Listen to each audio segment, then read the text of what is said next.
I am unashamed. What about you?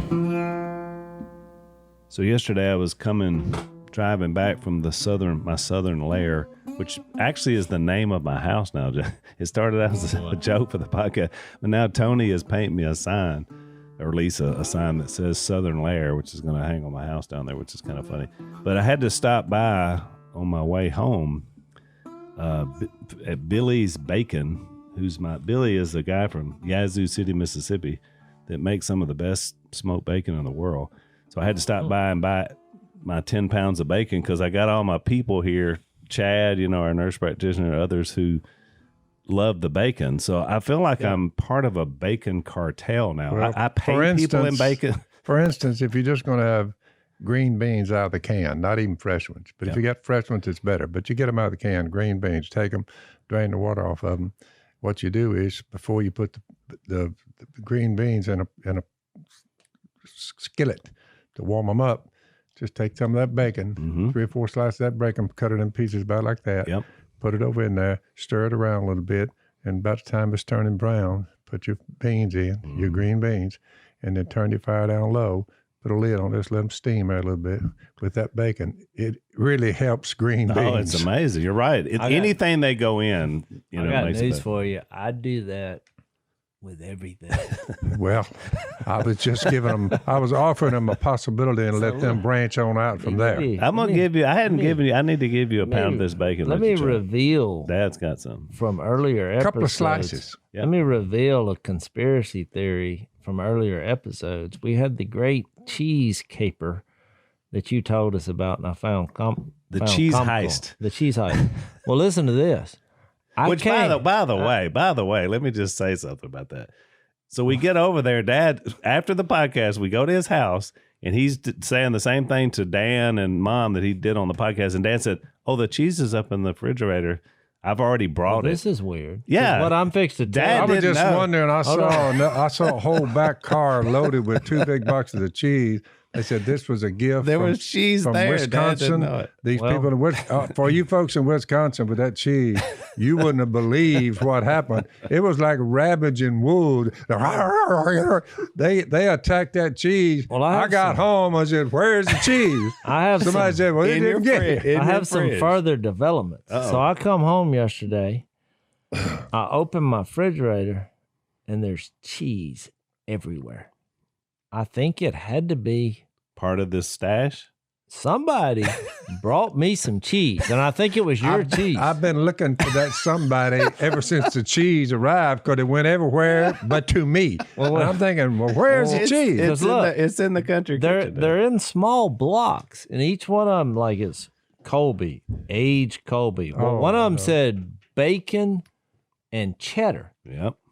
Is this from your supply? Yeah, and one of them had onion, chives. Yes, that's where it came from. Did you give me that cheese? Being a generous person, I am generous. I don't care what anybody says. It probably came from Anna. When it comes to cheese, I thought, well, if it goes to all the family members, at least they'll enjoy it. I think since it wound up at Anna's house, she's been doling it out to and to Willie. But this is more cheese than I could eat in 2 years. Well, Dad said it was 100 pounds. Did you say 100 pounds of cheese? At least. So I just figured, I said, the people gave it to me. I said, well, maybe they thought, no, they gave it to we. Yeah. Yeah. Well, it's made its way through the neighborhood, Dad. But, so I made me some fresh egg, because we got eggs everywhere now. They've gone completely organic, in quotation marks. And so I got all these eggs. So I put every kind of cheese that they brought me on a different sliver of egg, and I tried them all. I would say it was at least 20 different types of cheese. Wow. But boy, when I saw that bacon, I thought, no, this is an idea. Yeah, I've been seeing the bacon. Let's put the bacon in some cheddar. Oh, it was awesome. It was good, huh? Yeah, it had kind of a smoky flavor to it. It was probably smoked cheddar. We had a big crawfish ball, and the ones that were left that we didn't get to eat, it was like an ice chest 3/4 full of crawfish right out of the Chapelaya Basin, which is where this river goes. We're a little bit longer in the season. So when did this happen? That was 2 or 3 days ago. I never heard anything about it. Me either. So they had a big fest, a little crawfest. So we're eating them. We had some left. Were they big ones? Oh, yeah, big size. I mean, they were great. But John, our nephew there. Oh, Gimber. Well, next time got a great cook on them. And so we took what we had left, we peeled them, put them in a bowl, and we had our gratin with cheese, crawfish tails with cheese, with the Wisconsin cheese, and a white sauce. Yeah. And we had the cheese in there with them, in the sauce. Oh, yeah. But you talk about good. Woo. Yeah, I appreciate you sharing. Crawfish nestled down in that good cheese. Cheesy white sauce. Oh, I mean, I would have got in. Wisconsinites, they're not the greatest duck callers in the world. They're working on it. But as far as cheese making, whoever said, make sure you get them recipes before we go from Europe over there to the States. To that wilderness, make sure you got them recipes, that cheese. So wherever they ended up there in Wisconsin, somebody broke out that recipe and said, "Okay, we brought the old ways to the new." But ways. So I guess somebody's going to have to let us know from Wisconsin, because I don't know if this new thing Jase was mentioning, because I've been noticing too. I've been buying cheese even at the store about putting a lot of stuff in the cheese, like because in the old days you just had basically. Yellow cheese or white cheese. You didn't have any choice. I know. But now they've got all these things they're putting in there with it. You're talking about duck calling. Thank God for Wisconsin cheese is all I got to say. I'm teaching, I have the two little dogs that you say aren't worth a whole lot. The little lap dogs, Hazel and Buddy. By the way, I eat cheese, I would say, daily. Yeah. So somebody said, well, I tell you what, you eat too much cheese. Yeah, that's going to happen. Look, 75 years old, no pain, no inflammation, no nothing. You say, well, maybe we ought to eat a little cheese every day. I'm just saying. Well, at some point, you're going to have to balance with some bran. So I'm teaching my dog to blow a duck call or sound like a duck. Your dog? Yeah, this little dog. You know how we have our retrievers. Well, I have a dog that wants to participate in the calling. Because the first time I blew a duck call, this dog perked up, the other one. So if I filmed this, can we share this Josh. Can we share this for our podcast? So I'll let y'all watch it and then we'll play it as y'all watching it. And so then y'all can, so let me turn it like this. I think you can see it there. Let me see if this works. Hey, all right, I'm teaching Butters how to blow a duck call. Thought you'd get a kick out of it. You ready, buddies? All right, Butters, you ready?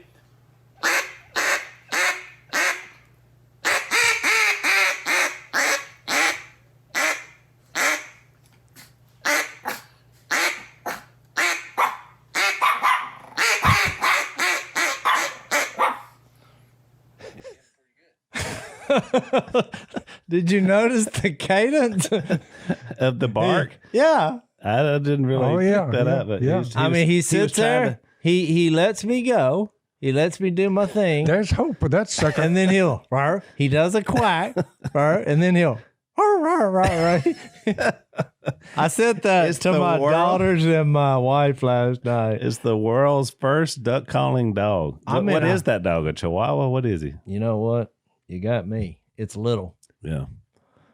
And that's the one that belonged. This is the one that belonged to Missy's grandmother who passed away, right? So y'all inherited and as a in jest, she left it to Missy, who doesn't do pets.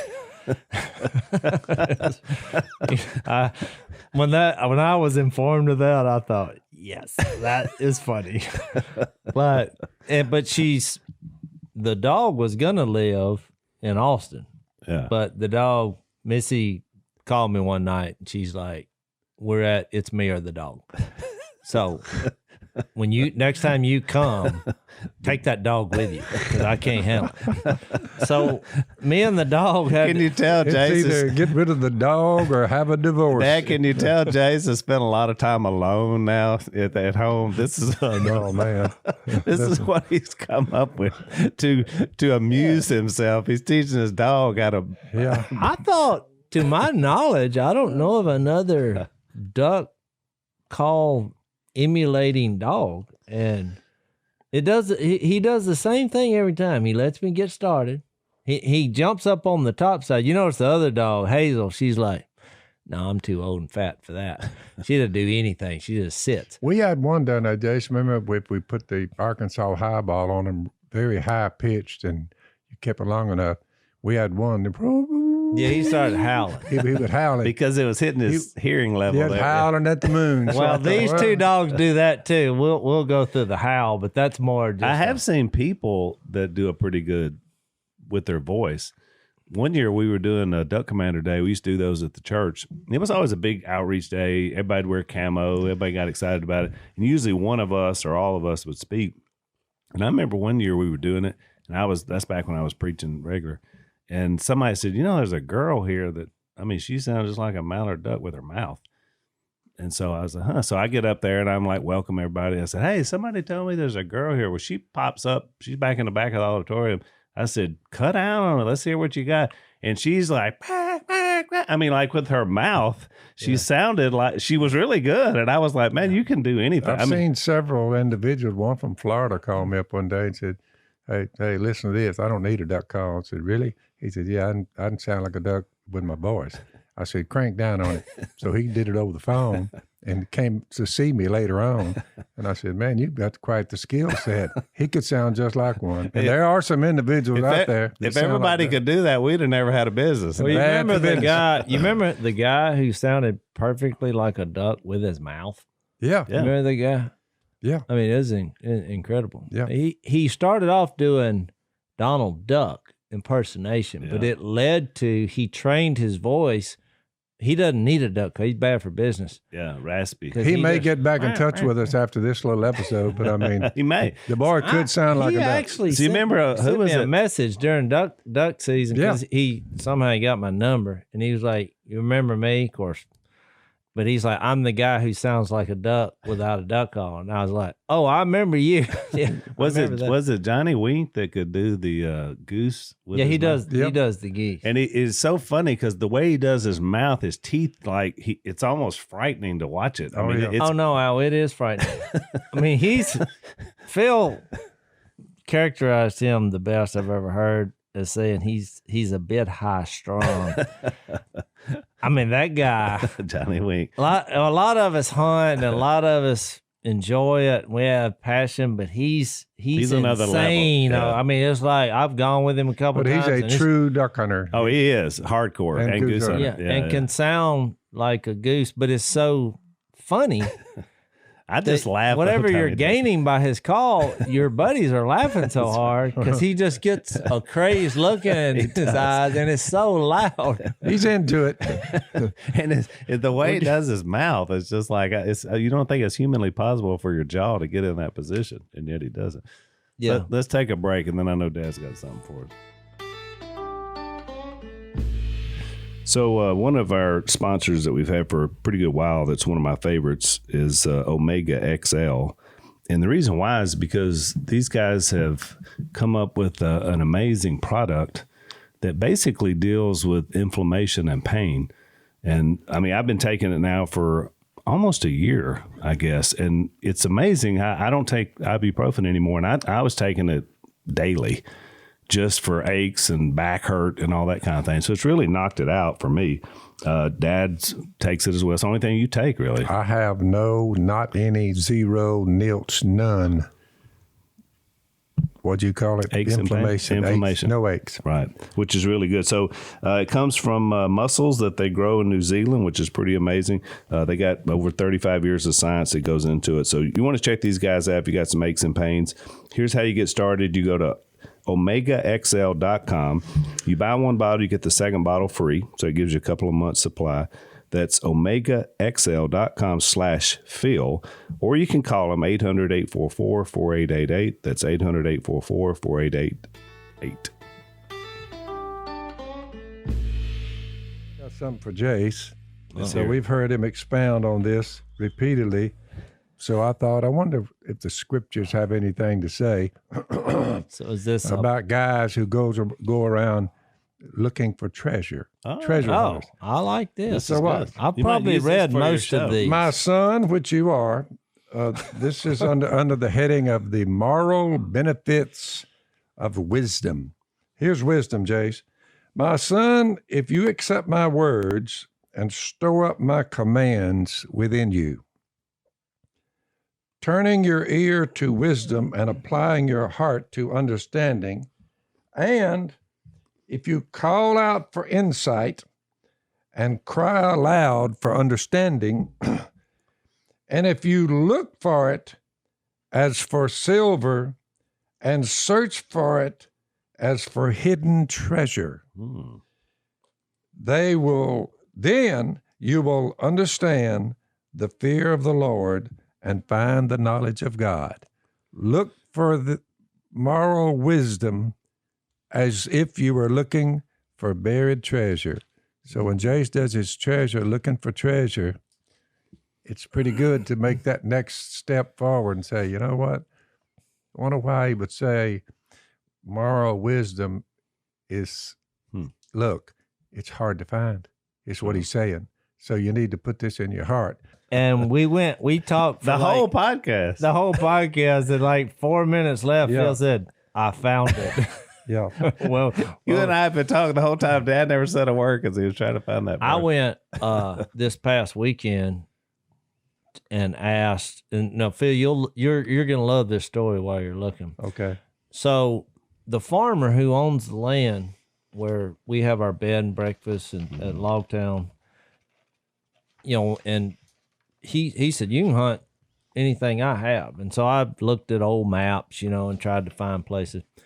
Well, I went to his office the other day. I took him some slow jelly. And he said, well, there used to be this big cotton gin right across here. And I was like, really? I was like, well, do you care if I hunt that? Because he had a picture of it. I said, that looks old. And he said, I don't care, but I don't own it. And so I was like, oh, well, who owns it? So he told me the guy who did. So I went and saw the guy and knocked on his door, which is always awkward because a lot of people, they're not even familiar with metal detecting or treasure hunting. And so I asked him if I could hunt. He said, you can hunt anywhere you want to out here. And so I did. I actually found a silver dime. And when I found it, he was pulling back in his driveway. Well, here's the part that you'll like. So I go over there. I'm all excited. Of course, he's looking at me like, this is exciting. I was like, this was in your yard. It was like a 1945 silver dime. And he said, well, you know why I'm letting you hunt here? And so I kind of paused. I said, why? He said, well, I was traveling on the river, and he said, my gas detector, what's the word I'm looking for? Yeah, gauge. My gas gauge. Gas detector. We were talking about metal detector. I've never heard that one before. Well, I couldn't think. He said it was broken. And he said, I ran out of gas. And he said, I paddled, I went to the bank, looked like a house up there. He said, I walked up there, dogs were barking, knocked on the door. He said, and it was your dad. So that's where you run out of gas. I was like, oh, I hope this has a happy ending. I hope this has a happy ending. Because everything's riding on whatever happens next, right? And he said, come on in. He said, he just started talking about Jesus and various things. And he said, I kept thinking, I just need some gas. I ran out. He said, so he took me outside, and he said, well, it's funny. He would walk to a different can and pick it up. And he's like, nope. He picked it. Nope. He said, so finally he got one and said, yep. He said, so he gave me the gas, and he said, well, I'll pay for it. He's like, no, I'm not. He said, you take it. He said, your dad said, I may be up your way, one time and need something. He said, I just never forgot that. And he said, then here you come. He's like, I knew you were his son. Small world. Yeah. So, to your point, Dad, that's an act of kindness to someone. And then years later, he has the opportunity to pay it forward to your son just by happenstance. I mean, that you talk about moral wisdom. And yeah, I mean, we're talking 30 years. Isn't that something? I mean, I just thought now he's up the river. Yeah. I would say not very far from you. And I asked him, but a long way when you're paddling. Trust me, if you had said no, because I know we didn't have any money back then. guess what? When I knocked on that door, he'd like, no, I'm out of gas. Oh, I was going to get some gas in his rig. Yeah. But that's Good job, Phil. Good job, Phil. That's one of many that have, for whatever reason, broke down, tore up, got lost, sunk a boat. We're here. But it goes on. But here, the Lord is exalted. Where's it at? Isaiah 33. Oh, he's only off 2 chapters. All right. The Lord is exalted, for he dwells on high. He will fill Zion with justice and righteousness. He will be the sure foundation for your times, a rich store of salvation and wisdom and knowledge. I like it. The fear of the Lord is the key to this treasure. That's pretty cool. Mm-hmm. It's like treasure when you find out about how to operate when you're under distress and help, and it comes your way. Blessings come your way. You say, because of the fear of the Lord. He said it's treasure. So what made Something you to look hold for on. these treasure verses? Were you? I heard you expounded on hunting for treasure, and I just He thought, just wanted it as biblical. I thought I wonder what the Bible says about that. It But says a lot about it. I mean, what it says is, Which, by the way, keep looking for the treasure. Dad, It's there. You just brought up an interesting point, which really makes your point, is that people always say, well, I don't really know how to study the Bible, but you just heard that's a good practical way. I mean, you hear something, That's you the way think, you I wonder study what the the Bible. Bible says about this. That's right. I mean, that's a great way to approach it and then get into a study. I mean, that's the what reason I got into it. I did it for the first couple times. Then I did what you did. I went through the verses and I thought, man, there is a lot of spiritual application, which way greater than us finding buried history. That's right. But where the treasure part came up, but back when silver was being minted into coins, it wasn't. Nobody knew that it was the value was going to keep going up, I mean, now like that silver dime I found, it's worth 100 times what it was worth. Look for which it. is not much, Right. but still, it's way more valuable. Look, if it was. you look for it as for silver, he's talking about moral benefits of wising up while you're on the earth. He said, there's treasure right there in front of you, but you're going to look for it to find it. You're not going to be walking along one day, doing your own thing and forget God and everything about him. He said, you look and you search, you'll find it. It's like finding treasure. That's why in the New Testament, I would just give you a couple of texts in the Old Testament. Yeah. Right. But that's like 2 of many. Yeah, we've talked about a lot of ones. Jesus himself said, it was like treasure buried in a field. When the guy finally found it, he sold everything he had. He said, boy, I done run up on something here. Well, So essentially, I didn't know we were going to be talking about this, but so this past weekend, we were down at the Southern Lair. John and Paula Godwin came down, spent the weekend with us. It was their anniversary. So we went over to eat with our friend, Jase, our mutual friend, Chris. Yeah, I've hunted with him. Chris and Jenny when Sherrill. did we convert them to? That's been a long Been a time. pretty good while. Oh, John and Paula? Yeah. Oh, that's like 25 years ago. Yeah. That's way back. So anyway, we're over there eating dinner where they're showing John and Paula all their stashes, because they're big time hunters too. Mm-hmm. And they found some really cool stuff. He had just found a buckle that went on a Union sash. He sent me a picture of it. Yeah, it was really cool. So anyway, so we're looking at all their stuff. And so at the end of them kind of showing John and Paula, because Lisa and I have had a lot of meals with Chris is a chef and a lot of good meals at his house. But at the end, his wife, Jenny, last year, they had some struggles in their marriage. And, Lisa and I kind of worked them through the process. And out of that struggle, Jenny started treasure hunting with Chris. Oh, yeah. Something they could do together. Good, clean fun. Yeah, and she's really good at it. So she gave Lisa a cross, and in the cross, she had glued in all these porcelain pieces, some of them 150, 200 years old, because they said you find a lot of broken pieces of pottery. All the time. And so they had these just jars full of it, but she took some of the most colorful ones, and she put it on a cross. Of course, everybody was in tears because she gave it to Lisa, and she said, when we were a broken mess, you and I were willing to help us. And we just want this as a thank you for how good our life is now, because they had found this common cause, That's cool. treasure hunting. So it's hanging in our house now, which is really, it was just. Which kind of proves the scripture's point. Exactly. That's how you What find God is telling us. I've always search been and you'll find. a Seek. big fan. Hang on, Jess. Let's take a break. So we talk a lot about sleep on this podcast because we have some really great sponsors of mattresses and pillows and all sorts of things. One of my favorites is a company called Boll and Branch. They make signature sheets, and they are super comfortable. You're sleeping on some now, Dad, because I got you some. But if you think about it, you spend a third of your life sleeping. That's right. So you want to be comfortable there, right? More like a quarter, but still. And your wife is on record as saying that's her most important time. Is her She sleeping. makes up for my percentage. She's half. I'm a quarter. So together we're a third. So these sheets, super high standard, organic cotton, really, really good. They're deep, so they fit over a king size bed, which is what we sleep on. So if you want to check these guys out, you're going to enjoy it. I can guarantee you. It's bollandbranch.com is where you go.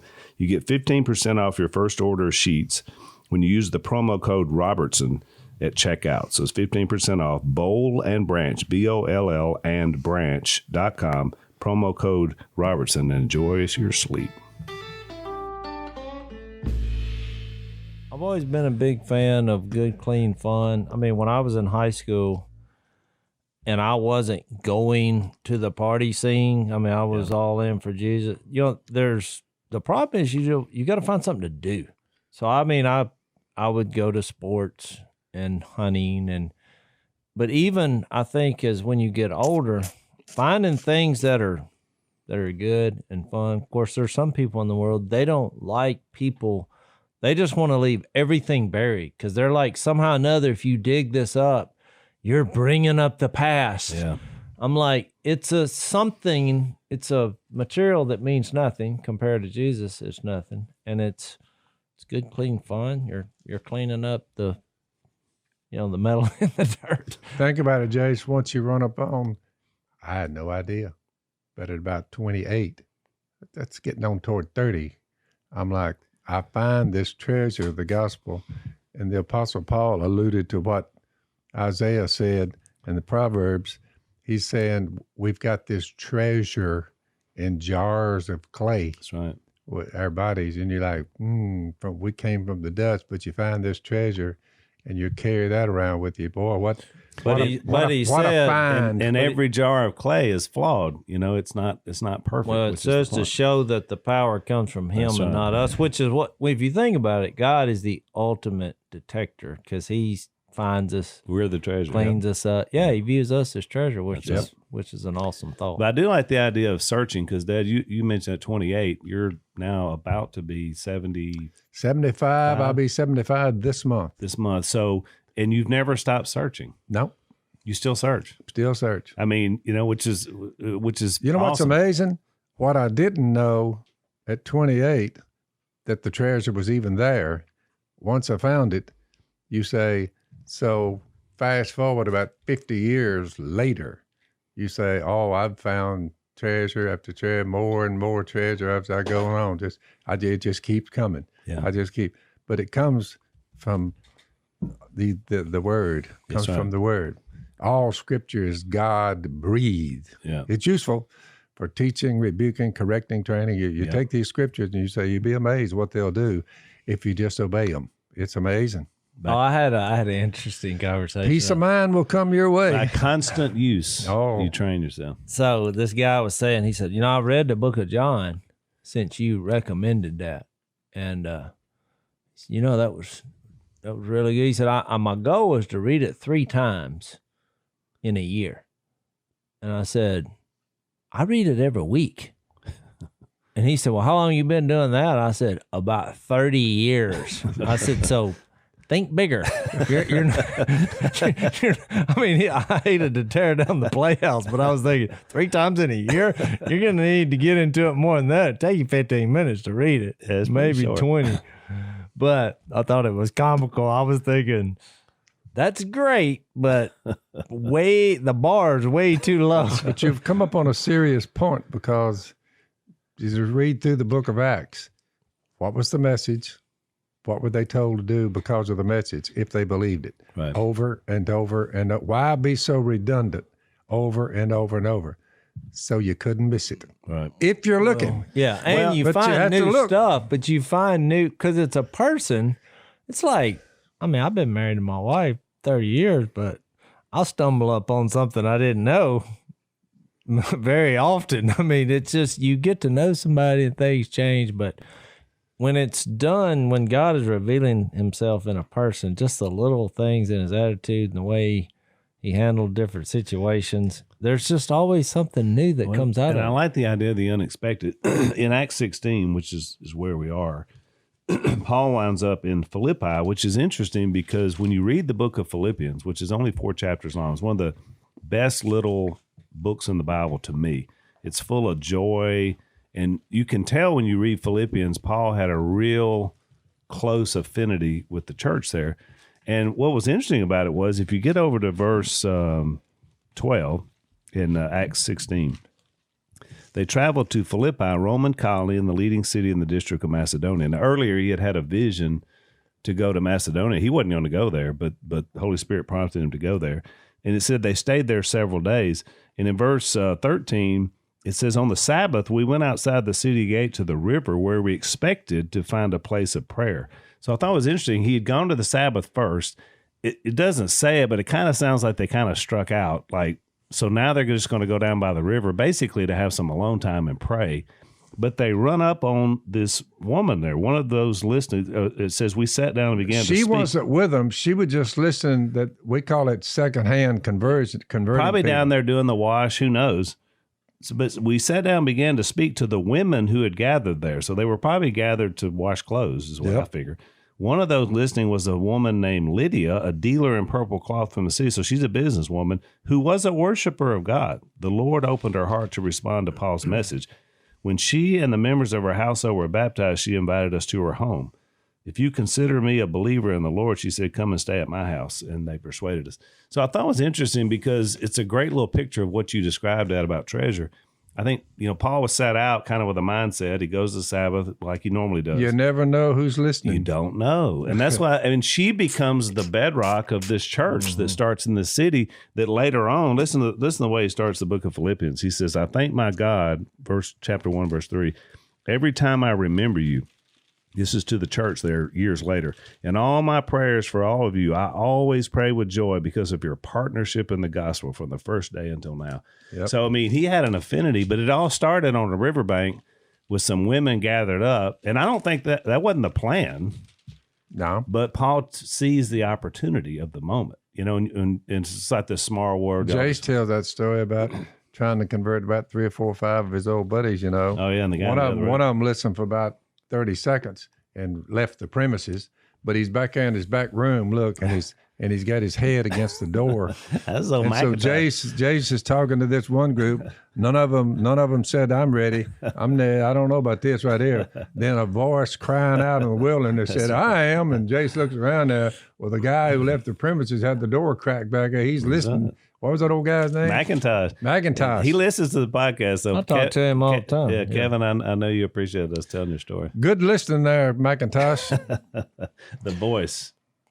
Yeah, which then they wind up in prison. What always stands out to me in this is that the last thing you would think they'd be doing at midnight in verse 25 would be praying and singing hymns to God, and the other prisoners were listening to them. So which by the way, let's take another break. So they started out, this riot breaks out, but what happens before they Another example that the Apostle Paul, God through the Apostle Paul wants you to understand, there's always somebody else listening that you don't realize are listening. Exactly right. Where they're walking along and this woman is screeching to the top of her lungs. She's possessed, but these people are making money off of her. And so Paul turns around just because he's sick of listening to her. That's what it sounds like to me. Think about this, Al. You and Jase are my sons. Y'all, there was an era in there when y'all were younger bucks, young boys, and you would walk in the morning and there'd be 2 or 3 people sleeping at the house, scattered around on the couches and all that. Y'all would look. Plus, how many times did y'all sit there and you were hearing me talk to them about Jesus? And it was being ingrained in you. But I wasn't thinking about y'all. You know, you're my own boys. I didn't know where y'all were back in the back room, but I noticed y'all cleared out when the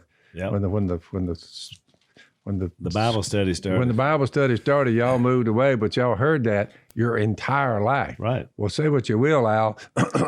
Fast forward 50 years, well, there y'all sit. Yep. So still doing the same Yeah, thing. it was a good example. It was. No doubt. And so anyway, this woman is screeching, and so Paul says, in the name of Jesus, and he casts the demon out of her. Well, the problem was the people there in this city in Philippi, they're making money off of whatever she was doing. Yeah. And so it turned everything into an uproar. But I want to mention this, Jase, before we got to the prison. They flogged Paul and Silas, which, you know, we think about a beating, but in these days, when the Romans put a flogging on you. Well, they stripped, it says 22, they stripped. I mean, which is, one, humiliating. Two, I had enough belt weapons in my life, hint, that, I mean, at least I was trying to get on as many clothes as possible. Put in some padding. Just prior to that, they shut down the fortune teller. You know, finally, the Apostle Paul turned around there. But he got sick of listening. She was saying things. I thought she was saying, this is a man of God. Because so the demon in her was right. Well, Paul got sick of listening to her.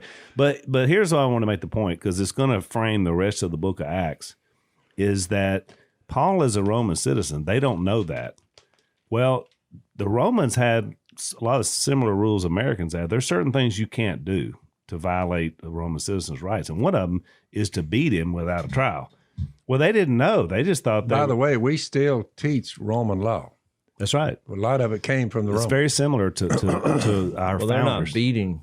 You can't do that. Right. Well, you couldn't. Yeah, tell me about it. But you reckon that's happening in certain you're not places? Supposed to be able to do it. No. But he was supposed to have got. So the rest of the book of Acts, especially in the later part when he's heading to Rome, is all about this instance where he was illegally beaten as a Roman citizen. Mm. So I just thought it was interesting that that's what starts now this emotion going forward. You know, was that story. But his response is incredible. And it makes you realize, you know, there's another thing that come up in the next chapter, in chapter 18, and they're charging him once again. But the claim I thought was interesting in 1813, it says, this man they charged is persuading the people to worship God in ways contrary to the law. And even when you read that about Lydia, it said she was a worshiper of God. You know, worship is a constant theme in the book of Acts. Yep. You know, we talk about the gospel. Even in Acts 17, a chapter that we all know like the back of our hand, that whole sermon started when he said, I was looking at your objects of worship. You're very religious. You're very religious. He's like, and what you worship as something unknown, I'm going to explain to you. Make it known. And I just think it's interesting then as much problems, to be petty, I have to do this, but as many disagreements as we have as a religion about how we worship and with using, you know, what manner and style, and some people don't like this and I don't like that. And a lot of people, they will go to a church building based on how they're worshiping, whether they use instruments or whether they're conservative or whether, and you're looking, what you find here has nothing to do with that. No. The man just got wronged, beaten, stripped, and they're praying and singing in the prison. I'm like, it's not nowhere near, is this some kind of corporate worship? Mm-hmm. It's not 9 o'clock in the morning and we're all, I mean, this is so far away from anything happening in a church setting. And what do we have going on? True worship, authentic worship, which I am a big proponent of. I just think you worship. Even when you're in jail.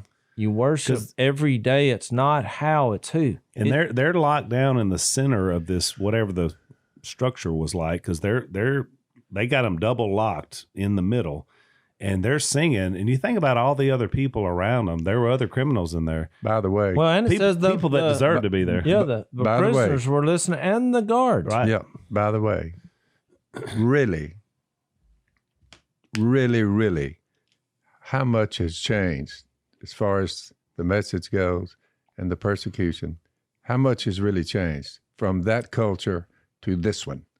Right. What about it, Al? Are most people taking this? Oh, those are the greatest guys around. They're down there hollering about Jesus. How many of them say, I tell you what, yeah, they ought to. But I like the idea that they were impacting people around them. Jason reminds me of that. Remember in the movie Shawshank Redemption when Andy he locks himself in the warden's office and he starts playing a record with an Italian opera singer. And so they're beating on the door and they're like, we're going to beat you. And he's looking at him and he just keeps playing the thing and he pipes it out to the whole prison. And all these old hardened criminals are all standing there looking up at these speakers, hearing these Italian opera sing.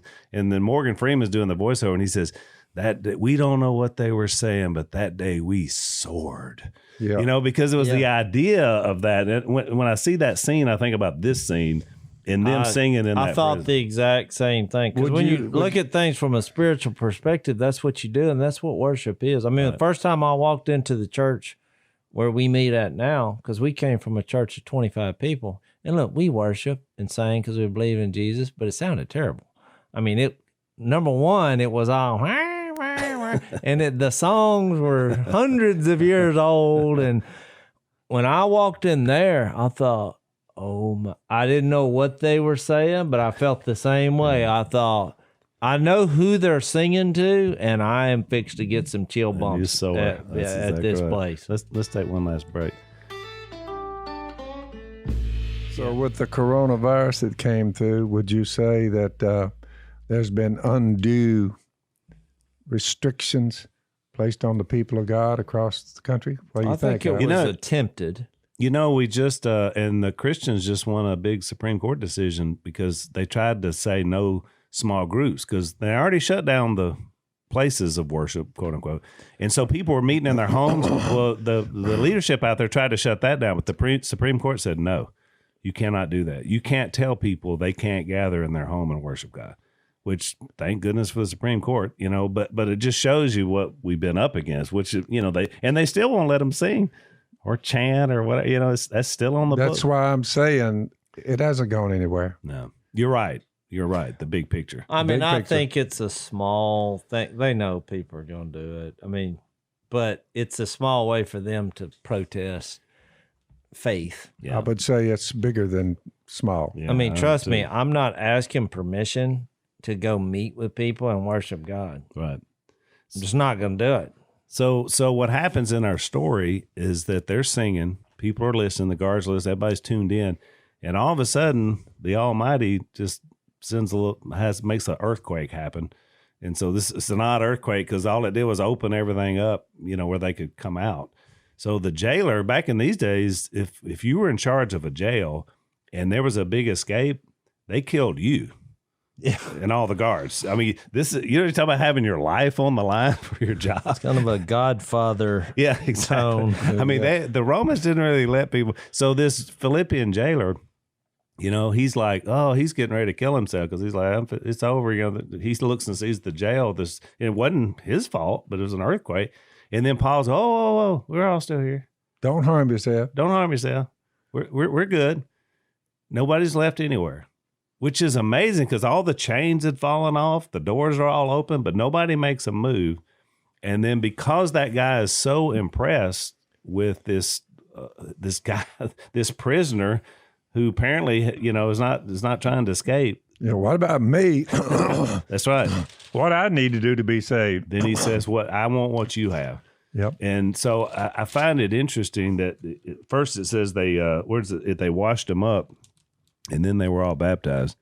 Yeah, it says they tended to their wounds. Right. Yeah, can you imagine if the authorities had walked in and there somebody has the jailer, the Apostle Paul has the jailer by the neck, and he's baptizing him? What would he say? What are you doing? How is this even possible? You're the jailer, and they've got you, and they're pushing you under some water. What are you doing? Yeah, they would have had no idea what he was doing. That's exactly right. But I think it's that classic case of sometimes people in settings like that can really find something. Godwin and I spoke for a jailer event out in Utah last year. And I toured their jail. This is where the main guy is, and there's a lot of guards there. But we heard the testimony of a couple of young women. Both of them had been involved. They didn't kill a person, but they were involved in a murder. They were gang members. And so they were around late 20s, and this had happened when they were like 17 or 18 years old. So they've been in prison over a dozen years. And they sort of gave us their testimony. And one of them was the first time she had ever done it, so she was really emotional. But it was really interesting to them talking about how that they grew up in prison. I mean, they came in as teenagers. They were blocked off from the life they lived, which was good. But at the same time, they didn't know what to do, how to act. Kind of what you were talking about just on the last podcast. And their lives had changed, but they kept crediting the guards about giving them discipline. And at first they said, we fought these people the whole way. We were the worst inmates. And the guards are kind of nodding like, yeah, they were pretty bad. She said, and then one of them said, the one day I realized that, you know what, we're all in here together. They're in here just like we are. Yeah. And she said, and I quit fighting them after that. Well, then she wound up coming to faith, and she talked about that. And so they were both really nervous because they were both about to be released within a year, from their they had long sentences, but because they, done well. So they were super nervous about going back into that old lifestyle. But it just struck me that we were locked up in this facility. And I thought, man, these people have to live together in this setting. But because of Christ, lives are changed. My line is, you folks out here, you can be under lock and key like you are, but you can still be free. That's right. Yeah, which is true. Well, what I was going to say is, and we've known people who've been in prisons, and most of them, the ones that come to Jesus, when they get out, they're glad they were in prison so they could find Jesus. I mean, it's all about attitude. But what, I'm picking on religious people today because, number one, they were having worship at midnight in jail. But then, after the earthquake happens, they washed their wounds, and it says at that hour of the night in 33. It was late. We're talking 2 or 3 in the morning. Late. At that hour of the night, they washed their wounds, and then immediately he and all his family were baptized. I do not like this. I do not approve of this idea of let's wait a month and have a baptism service. I'm like, who came up with that? Right. I mean, the people here. Well, they didn't come up from it through the book of Acts. That's for sure. No, even Lydia in the previous story, the same. You get the feel. We just get this church building mentality where it's like everything happens in an organized way. You read around 3 months from now we'll baptize y'all. You're like 3 months. What? I'm ready. I mean, look, we know Jesus saves, and you have an opportunity to reenact Jesus. But I'm like, short of washing the wound, the blood pouring out of the body, there was no delay. Let me stop this. We don't want you to bleed to death. And then we're taking you down there, and but I like the fact and this was a dangerous thing for this jailer to do. To turn himself over to the Apostle Paul and confess Jesus as Lord, who was at 3 o'clock in the morning after they had a big earthquake and all the prisoners they thought. But you know what I think people miss, Phil, is how much joy and how fired up have you been in having a middle of the night or early morning, and I mean 1 to 2, 3 in the morning, baptism. Yeah, I've had it's exciting. And look, well, by the way, to be down here at 2 or 3 o'clock in the morning after all night study, and then baptize people, and then somebody leads a song. I mean, you don't care what time it is. And the text says, and the whole family, after they were baptized, were filled with joy because they had come to believe in God. Well, that says it all right there. And you're going to wait 3 months before the real joy is there. You're like, do it now. Don't mess with that. I mean, to me, look, if you went back to Acts 2 and they're like, what do we do? And he's like, repent and be baptized, every one of you. No, we'll baptize you a month from now. What? We're glad you made the decision. No, it says those who heard the message responded. They didn't say, that is the dumbest tradition that somebody came up with. We're laughing about it, but I just have reeled back in my mind discussing this, Jase. You brought it up. But I've just reeled back on how many late hours, or call it early hours after 12 o'clock in the middle of the night, put it that way. I've walked down there from my house going toward the river. I've walked out in severe thunderstorms, lightning, backwater in the yard. Looking at cottonmouths on the way down there. Yeah. And they said, what kind of snake is that? I said, step around over this way. Don't get that. And look, I've just cleared out brush out in the water. Oh, Phil, look, I spoke one time. I think it was in Tallulah. It was a small little church. One of the guys that meet at our church he was the preacher there, and he asked me if I would fill in. I was like, I don't mind. So I go over there. Well, there was a guy who responded at the invitation. There wasn't 25, 30 people. And one of them responded. I could tell everybody was looking around like, whoa, what do we do? What do we do There now? hadn't been a response there in years. They're like, I think he's coming. Yeah. So he said, I hadn't been to church in 15 years and had been in trouble with the law. Yeah. It's weird how that story came up. He said, I heard I heard what you shared about Jesus, and I was wondering if you'd baptize me. I said, yeah. I said, but I tell you this, I doubt there's any water in the baptistry here. I look back, they didn't have a baptistry. He said, well, good, because I want to go to the Mississippi River, and because we wasn't far, you know. And he said, because trust me, he said, when I'm baptized, we need to get what I've done way away.